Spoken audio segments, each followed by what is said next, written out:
Hello,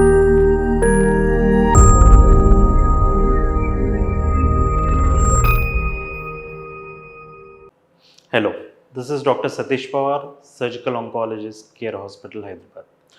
तो आज हम ब्रेस्ट कैंसर के अर्ली डायग्नोसिस मतलब ब्रेस्ट कैंसर कैसे हम लोग अर्ली डायग्नोस कर सकते हैं और screening of breast cancer and risk factors responsible for breast cancer के बारे में बात करेंगे।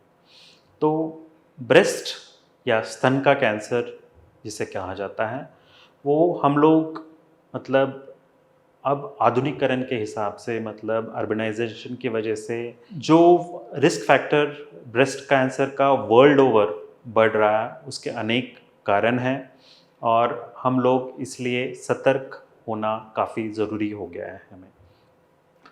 तो ब्रेस्ट कैंसर कैसे जल्दी से जल्दी मतलब अर्ली स्टेज में डिटेक्ट किया जाए, उसके सबसे अहम है कि self breast examination. Self breast examination, अगर हम कोई भी यूट्यूब में सेल्फ ब्रेस्ट एग्जामिनेशन के बारे में देख लें तो कोई भी औरत भूल नहीं सकती है। इतने एक सिंपल तरीके से उसको समझा जा सकता है और उसका पालन किया जा सकता है। तो सेल्फ ब्रेस्ट एग्जामिनेशन में क्या होता है, अपने 4 उंगलियों से मतलब फ्लैट ऑफ द हैंड जिसे कहते हैं, उससे हम लोग एग्जामिन करते हैं अपना स्तन। तो ये जो है, हम जैसे स्नान करते समय हम लोग अगर एक 5 मिनट हम हमारे तन के लिए इस्तेमाल करें, मतलब ब्रेस्ट कैंसर अर्ली से अर्ली डिटेक्ट होने के चांसेस बढ़ जाते हैं। तो इसमें क्या है कि पूरी ब्रेस्ट अगर हम ऐसे दबा के करें तो हमें लगेगा कि गांठ है, तो इसलिए हमें 4 उंगलियों से ऐसे flat of the hand examine करना ज़रूरी होता है, ताकि हमें समझ में आए कि उसमें कोई चेंजेस आ रहे हैं। मतलब अगर गांठ डेवलप हो रही है तो तुरंत हमें पकड़ में आ सकता है। ये एक हो गया। और दूसरा ये हो गया कि आर्मपिट्स में भी अगर गांठ हो तो देखना इस हिसाब से काफ़ी आसान हो जाता है। तो ताकि हम लोग अगर समझो ब्रेस्ट में न दिखे और डायरेक्ट एक्जिला में मतलब आर्मपिट में अगर लिम्फ नोड दिखे तो भी हम लोग तुरंत कोई प्रॉब्लम डिटेक्ट कर सकते हैं। इसके अलावा जो होता है ईयरली मैमोग्राम, मतलब रिकमेंडेशन जो है 35 से 40 साल के ऊपर कोई भी महिला हो तो साल में एक बार तो कम से कम मैमोग्राम कराना चाहिए, ताकि जो नॉन पैल्पेबल मतलब अगर हमें छोटा लंप भी डिटेक्ट करना हो, अगर हमारे हाथ को नहीं लग रहा हो या खुद के हाथ को या डॉक्टर को भी हाथ को भी नहीं लग रहा हो, तो मैमोग्राम से डिटेक्ट हम लोग कर सकते हैं। हम लोग मतलब 2 mm 3 mm तक भी मैमोग्राफ में डिटेक्ट किए हुए हैं, गांठ का भी इलाज किए हैं। वो फर्स्ट स्टेज में प्रेजेंट होते हैं या फर्स्ट स्टेज से भी मतलब 0 स्टेज में भी प्रेजेंट होने के चांसेस, मतलब कार्सिनोमा इन सिटू मतलब पूरी तरह कैंसर का परिवर्तन न हो उससे पहले भी हम लोग इस कैंसर का डिटेक्शन कर सकते हैं। और सोमोनोमैमोग्राम के साथ मैमोग्राम के साथ अल्ट्रासाउंड ब्रेस्ट भी किया जाता है, ये साथ ही में करते हैं और इसका स्क्रीनिंग साल में एक बार किया जाता है, इसको कहते हैं स्क्रीनिंग।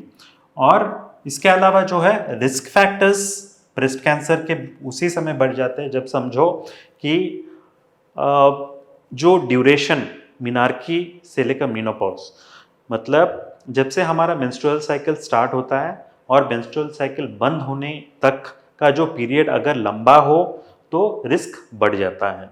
दूसरा होता है स्तनपान करना मतलब ब्रेस्ट फीडिंग। ब्रेस्ट फीडिंग अगर समझो हर एक बच्चे का कम से कम 6 महीने का तो कंपलसरी ब्रेस्ट फीडिंग है, तो 1 डेढ़ साल तक भी अगर आप ब्रेस्ट फीडिंग कर रहे हो तो उसका कोई नुकसान नहीं है। ब्रेस्ट फीडिंग करना फ़ायदेमंद होता है और ब्रेस्ट कैंसर का रिस्क कम हो जाता है ब्रेस्ट फीडिंग की वजह से। और तीसरा होता है ओसी पिल्स, मतलब जिसने ओरल कॉन्ट्रासेप्टिव पिल्स का इस्तेमाल ज़्यादा किया हो उसमें रिस्क ब्रेस्ट कैंसर का रिस्क बढ़ जाता है। और हार्मोनल थेरेपी पोस्ट मेनोपॉजल मतलब समझो किसी का अर्ली एज में हिस्टेक्टमी हो गया हो, ओवरीज काम नहीं कर रहे हो और उनको पोस्ट मेनोपॉजल सिम्टम्स जल्दी से डिटेक्ट हुए हो और गायनेकोलॉजिस्ट ने अगर इनको हार्मोनल रिप्लेसमेंट थेरेपी प्रिस्क्राइब की हो, तो उनमें भी ब्रेस्ट कैंसर का रिस्क थोड़ा सा बढ़ जाता है। तो उसमें क्या है, उसमें भी 2 टाइप के ब्रेस्ट हार्मोन्स होते हैं। वो एक होता है ईस्ट्रोजन हार्मोन, एक दूसरा होता है प्रोजेस्टेरोन हार्मोन। तो estrogen hormone is responsible for breast cancer, increase risk of breast cancer. तो इसी हिसाब से हमें इन सब चीज़ों का ध्यान रखना पड़ता है। ये हुआ है हॉर्मोन्स की वजह से। दूसरा होता है मोटापा।